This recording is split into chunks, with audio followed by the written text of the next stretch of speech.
see you. Yeah, I can't see you because I have a camera woman that holds the camera for me, which is Verity Bruce tonight. So I'm thanking her for her help. So it's a joint effort, but it's great to hear you at least for now. And yeah, I hope you're both well. Lauren, how are you? Doing well.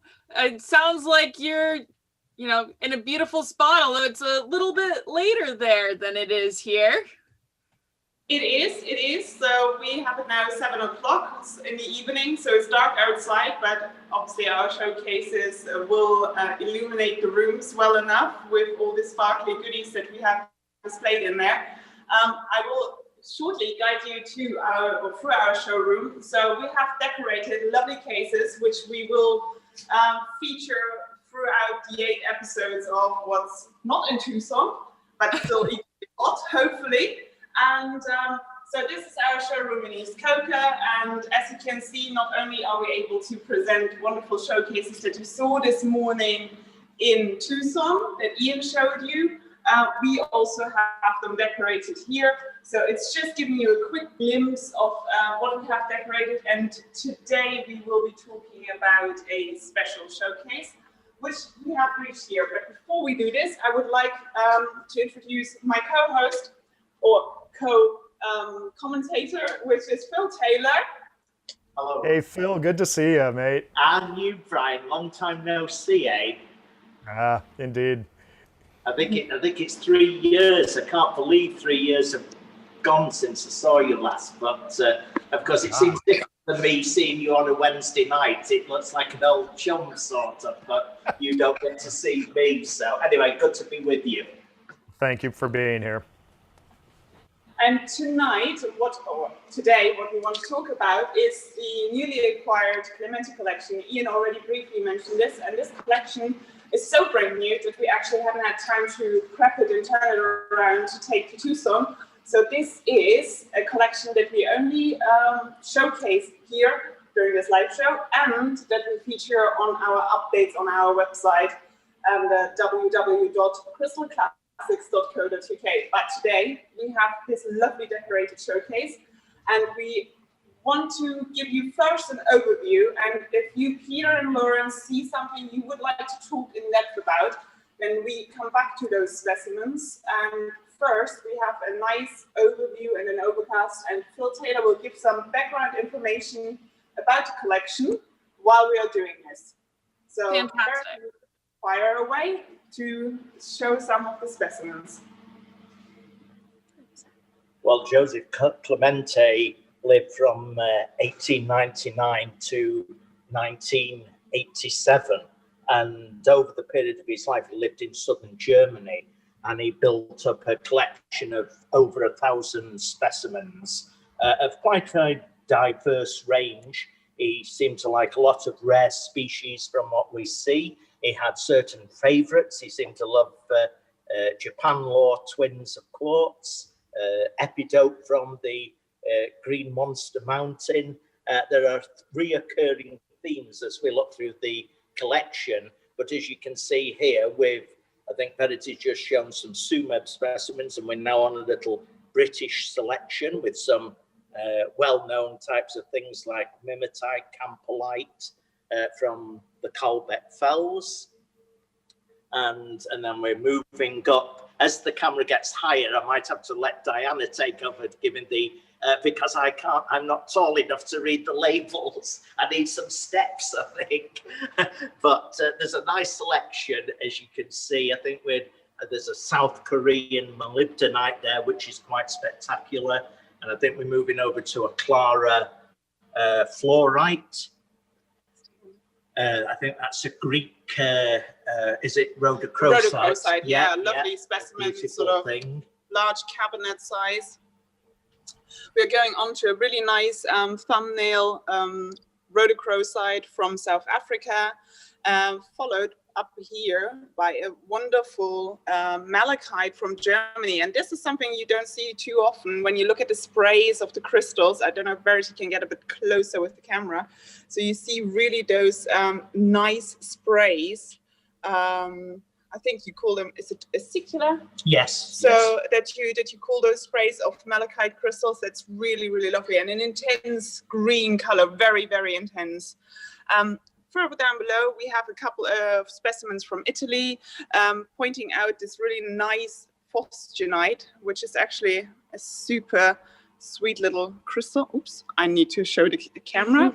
So I hope the reflections are not too bad, but this is cute. Nice little specimen. And as we go to the upper shelves, I might need to take over the camera, or Severity is going to work it out. So we have two Australian specimens, a stolzite and a gozalite. That's nice is also that always when we have old collections, that we get old labels with them. So when you look at this one, this has an old Maucher label. So we try to keep the history always with the specimen. So if we can acquire a history with the specimen, not only from the most recent collector that has parted with his collection, then also with the previous, then this is really something that we treasure and value and would like to pass on to the new home and the new owner that will acquire a specimen. So we have it followed. Do interrupt me if I'm going too fast, or if you want to straight nip into more detail. Otherwise, I carry on. We finish that shelf and we go back to the specimens that piqued your interest, Lauren and Peter. Cool. We have this super, super cute little barrel from Wawa Mountains. This is such a nice crystal, sharp, one of the rare ones.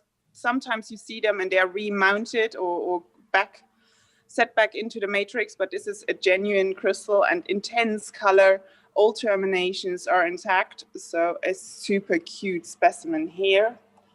Interesting also the large scepter from the Hallelujah Junction pit, a nice smoky quartz specimen there. I better take this out because this is worth already a closer look. So you see those really nice terminations and a large, very oddly, almost like doubly terminated scepter. Yeah. So what's the vintage of that specimen? Is that one of the things Foster mined, or is it since then? It is old. So I would say Clemente stopped collecting. He died in 1987. 1987. So he would have stopped, I would believe, in the mid-60s to collect. Wow. Such a great snapshot in history too, because we're, we see what's coming out now, but to see that, it's been coming out for a while, and what a great piece. And that is always an interesting fact, I think, as well for us, to not only with collections that we acquire, also museums that you visit, that you can put it into perspective, what is currently mined and what has been mined in the past. I think that is always a valid point. A nice little green monster mountain epidote. Crystals are rather large, I would say 2 inches at least on the crystals. It's in a good shape specimen. And again, these would be all old finds. So there is nothing, when you look at it, there's nothing modern, so to speak. So is that an Art Montgomery piece? Let's have a look. I mean, I think it just has a Clemente label with it. So I'm not sure if he made a note what he said. And he says, oh, this is 72. So he acquired it in 1972 from Lee R. I don't know. So what the initials mean. Does that ring a bell for you? No, but that's a little before my time even. So yeah. So, but this is a Clemente label, so he has obviously taken notes as well. Right. When he acquired specimens and from whom. So that would be worth doing a little bit more research on that. Mm-hmm.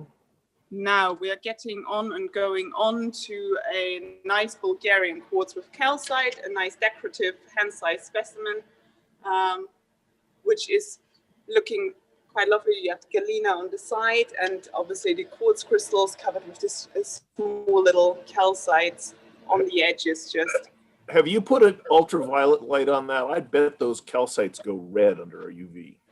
we haven't, but I know usually that they come up nicely pink or orange. Yeah. Yeah. Yes. We can do this. I have someone just picking up a UV light, and we have a look if it shows up. Let's see if that works. Drum roll. And the UV light does nothing. Oh. Oh, it's doing something. It's just overwhelmed. Yeah, I think our cabinet lights are just too strong, and unfortunately, if I I can't switch them off singularly, all the cabinets would be dark. So, but yes, obviously they're showing up reddish, but the UV light is just not up to power. Right. What are we having next? Oh, we have Keep a really teasing nice. me with Los Lamentos. Yeah, Peter, you're the host. We come to this. But first, look, suspension. We can skip it. No, we won't. But here's the rutile twin from Graves Mountain in Lincoln County, Georgia, USA. So that's an interesting specimen. I know Lauren would like this. Yeah, She usually likes gray minerals, dark mineral. She has a dark side to her. It's hereditary. I'm just not limited to Mexico. She can like black rocks from all over the world. Yeah. Oh, that's really. There's nothing wrong with that. I mean, look, I'm coming from Saxony. I love those gray and uglies, you know. So okay, we are getting to the wolfenite. So there you go. There you go. So let's bring this down. So there you have the lovely. I always describe them. They look like caramels, candy. That's great coverage on that plate. Yeah. Yes, very. And just in comparison, so there's my thumb. Wow. So this crystal is rather a nice chunky size. And yeah, It's nice to see like the large crystals sort of forming a band there and sort of surrounded by the smaller sparkle as well. Nice setup. yes. And I also like that it's not over clean, so that they left that it shows really how old this specimen is, that it's not all stripped back and cleaned. So this one looks like it was acquired in, now there's a guess, it's either 41 or 71. So handwriting, right? 71, I guess. Yeah. Oh, Got it. yep, definitely Kurt handwriting. Becker and Idar Oberstein. Yeah. Yeah.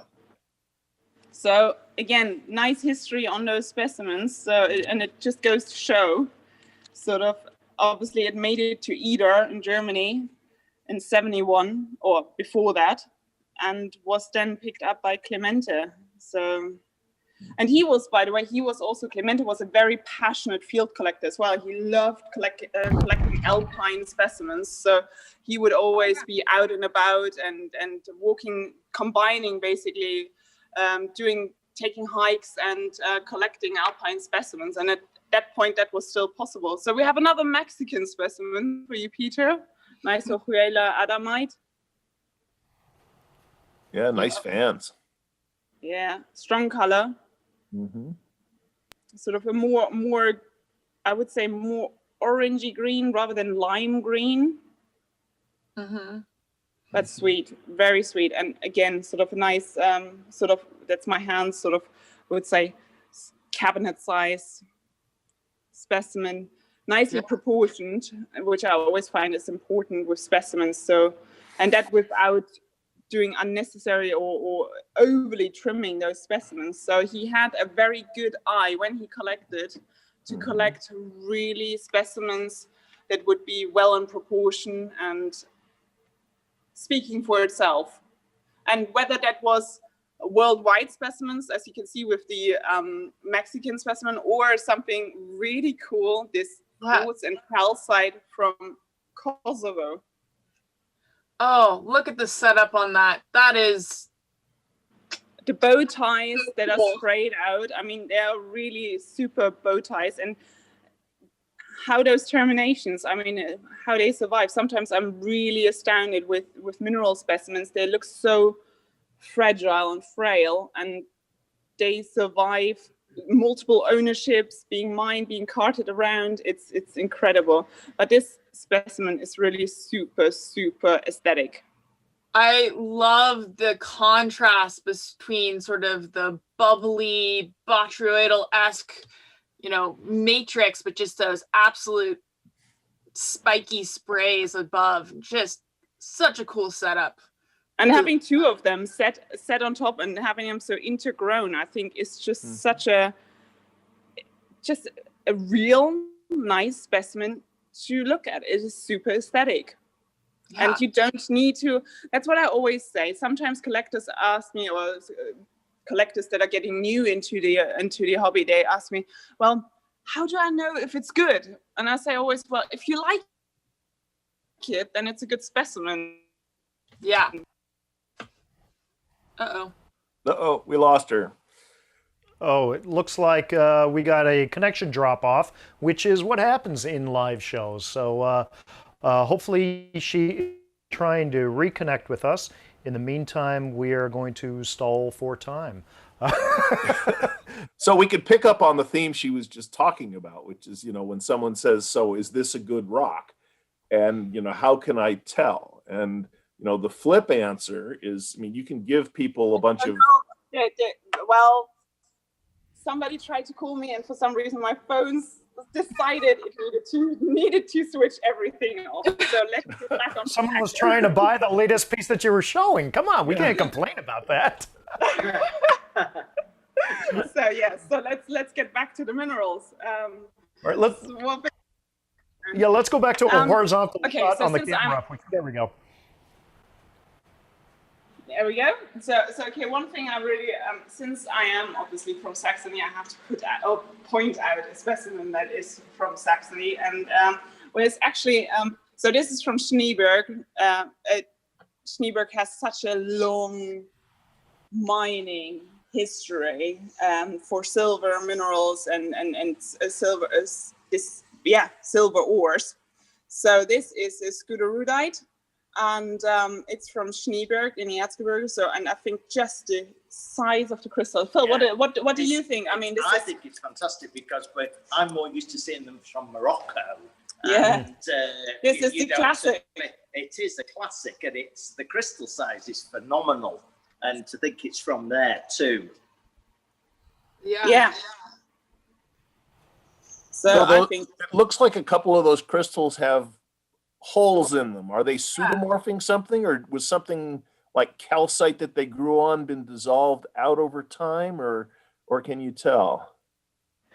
No, they are actually quite all right. So we just have a switch over. So let me just have a look on this one. So sorry about that, but we just have a little. So it's all going to good. So I'm just taking quickly over. So no, they are not holes in the crystals. I think it's just like indents in those crystals. So it's just it seems it's fully crystallized, but maybe there was something that was then edged out. I've got a magnifying glass. So Phil will investigate, and maybe a little skeletal growth or something. Yeah. Super. So there you see mineralogy in action. So Mr. Phil Taylor is examining with his lens. Hey, I might not be any the wiser for looking. You never know. Well, just make it up, Phil. I mean, no one else can see it. So exactly, it's grown Tell out us of you found Bernie Sanders in there in a chair with his mittens. It's interesting, actually. It almost looks like an outer shell has peeled away from an inner core of the specimen. It's sort of quite a bit different, really.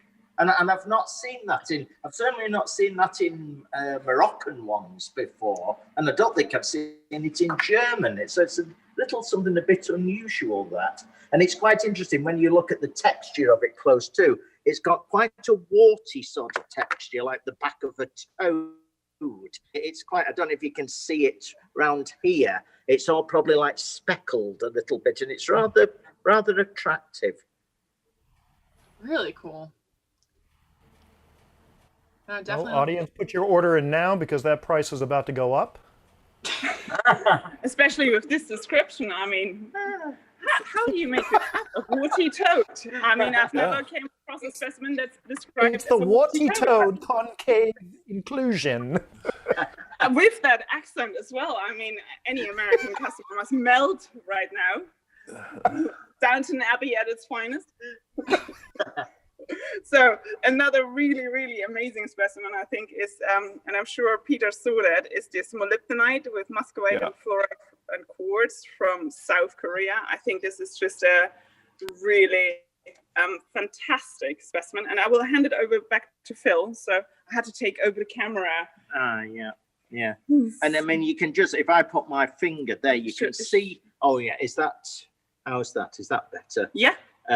You can see the size of these, and these books of crystals too. We're all familiar with molybdenite occurring as like flaky plates or thin books, but look at that. It must be, well, what, a centimeter, which is what, about, it's a good half-inch that across really in thickness. And you can see like the book-like plates of it growing in these crystals. It's incredibly rich. It's an amazing thing. And that's from South Korea. Yeah, especially sorry, considering the timing, that's a really cool piece. Yeah. No, it's a phenomenal thing. Hey, now I want Diane to come down. She's shown the Saxon end. I want to show 1 or 2 British minerals, which are here.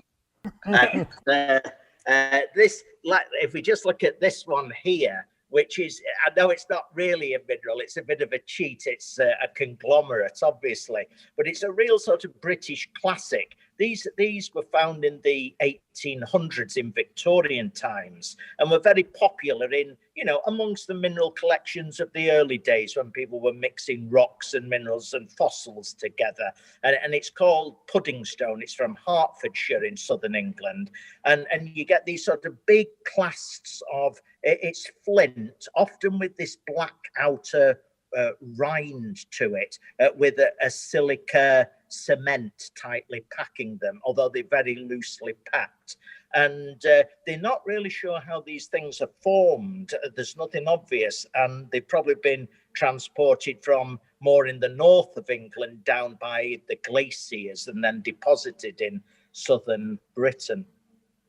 And then just moving over here, if we can just see this, it's just a lovely one. I sort of love these. A mimetite, which has the varietal name Campolite. I'm sure a lot of viewers are familiar with this from Drygill mine in the Calbec Fells. And that's an area in northwest England near the English Lake District. It's within the Lake District of very famous mines and minerals, and they are beautiful pieces. It looks like there are some old labels with this, Phil. Oh, so yes, could we have a look there are. and what those labels say, I just might, to get a. now. Oh, this looks again like an old Maucher maybe label. So is there anything on the back? No. And then it's just. But it says Drygill, Cumbria. Yeah. Yeah. What is this? What is it? Arcturite? I don't know. Right? Something. Yeah. So again, sometimes it is you need to take a you need to take a course to identify the writing on some of these old labels. Yes. Yeah. Now, and just sorry, I was just going to point this one out too. If you just move over the hill, Drygill mine is very high up on the fells. And if you drop down into Rowtongill from there, if you just move over, please, Diana, to the pyromorphite here. you drop to Rowtongill. That is a pyromorphite that's just down the hillside from Drygill mine at Rowtongill.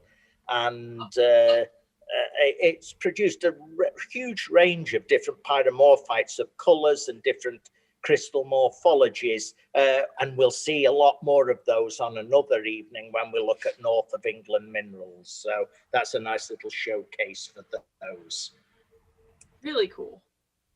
So before you go anywhere else, I saw a sylvanite from Cripple Creek on the top shelf? Oh, yes. Yeah, Peter. See, Peter's my height, so he would Yeah, spot the things on the yeah. top shelves. Exactly. There we go. So you spotted this right, and here we go. So Can I? Oh, that's it. yeah, is that it? Yeah, Is that? that was Do you guys see that? Mm-hmm. Mm-hmm.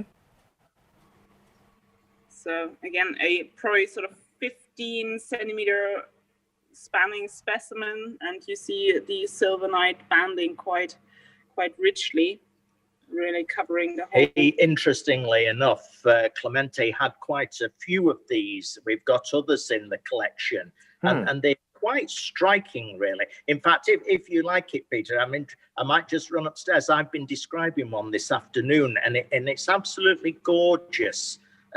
So they're incredibly rich with lovely, arborescent crystals up to about 6 centimeters in them, with full of dendrites, and they're really superb.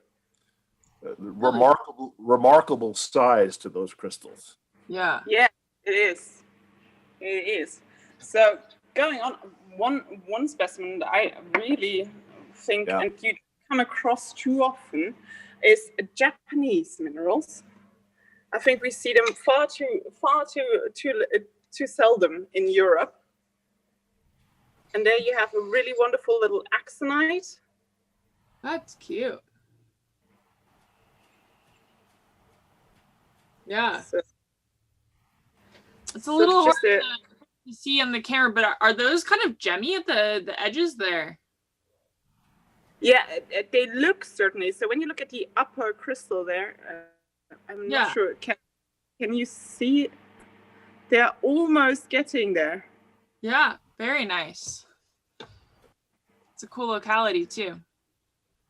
Yes. And then, have you looked at that one We yet? haven't looked at the quartz, the Japan Law twin. And this is a cool one because you can see it's a Japan Law twin, but it's from the actual locality where they were given the name Japan Law twins. So that's where that's a historical piece. Yeah. So yeah, and I think the reason for that, I believe, is that at the time when they were discovered in that area of Japan, they sent that many over to Europe. The market was, well, I won't say flooded, but at the time, Victor Goldschmidt in Germany was the classic crystal form volumes. And he saw so many of these coming from Japan. It was he who named them Japan Law twins.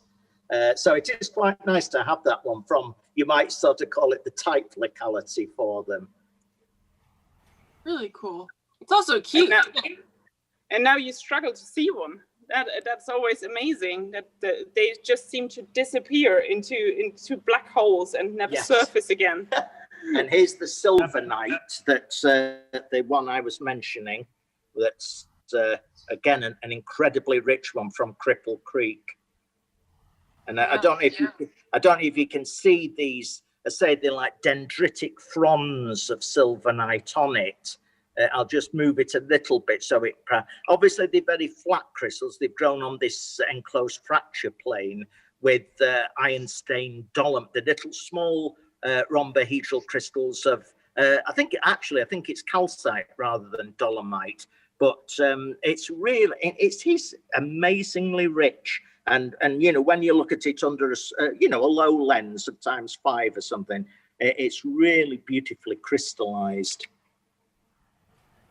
Really cool. Looks like this almost oriented crystallization, because as you rock that back, you're getting reflections off of very similar parts of other crystals at the same time. Yeah, well, I can imagine. I mean, it's probably a very good observation, because no doubt, that's been a fracture plane of probably very minimal thickness, and it's probably had a pressure and preferential fluid flow through it. And those crystals are perhaps mimicking that sort of the permeability direction of that virtually closed fracture at the time.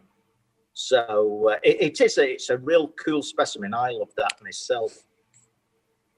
Which specimen do you not love? I love them all. Oh, there we go. Oh, We didn't. I have those. Deanna, random we're coming slides. towards the end of our program today, so if there are a couple other things you want to show us, let's jump right to those.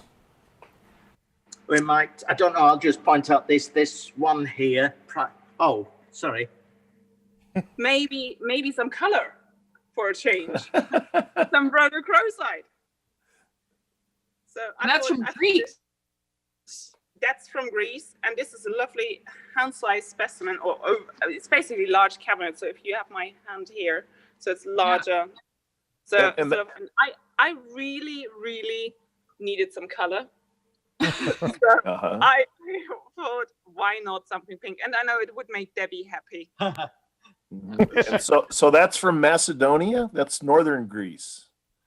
Yeah. So, oh, Cassandra. Sandra. Okay, yeah. So that's up in the Skarn country, Your territory.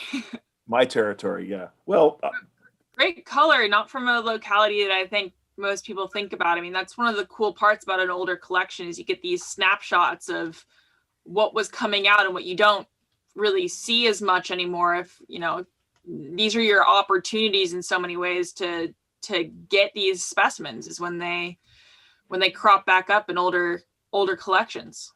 Absolutely, you're so right. And you then suddenly look, well, how did this collector get this specimen? And they just were at the right time, at the right places, and had the financial means. I mean, that is what it sometimes came down to. Yeah. That they had really they bought the best that the money could buy them, and rather than buying 3 or 4 examples of one species, they would go for the top notch. And this is then where fantastic collections have been accumulated over decades, really. And sometimes we are happy also, or can buy collections that have been established over generations, which is obviously an extra treat when you really have that change in collecting over not only decades, sometimes even a century, when it comes through various generations. So, and that is really always super interesting. well, for people getting started, they look at these collections and they go, "Oh, I will go out and I'll accumulate. I'll put a collection together," and they don't recognize how important the time factor is in terms of what's available, what's coming out. And there's a lot of things that you go, "Oh, there's a million of them. I can wait," and then turn around 2 or 3 years later, they're gone. Yep. And That's so true. and decades later, it's only when a collection like this pops out that some of these older classics become available for, you can't even say a brief time. I mean, when the single specimen that you have from one of these, you know, that beautiful feathery piece at the top, when that sells, that's gone. There's no more opportunity. And you can spend 20 years looking for another one, and that sets the mark. And this is quite often we have collectors that are our clients, and they say, "Well, I want a specimen exactly like that you sold." And you say, "Well, it took us 20 years to get a specimen exactly like that, and we buy more collections than anyone else." And it's just really then puts it into perspective how long, even when you are buying constantly collections and handle thousands of specimens per year, to not be able to see another specimen like it. And that is really what we always tell. And again, it's weird and wonderful, and it is always so educational because it never stops.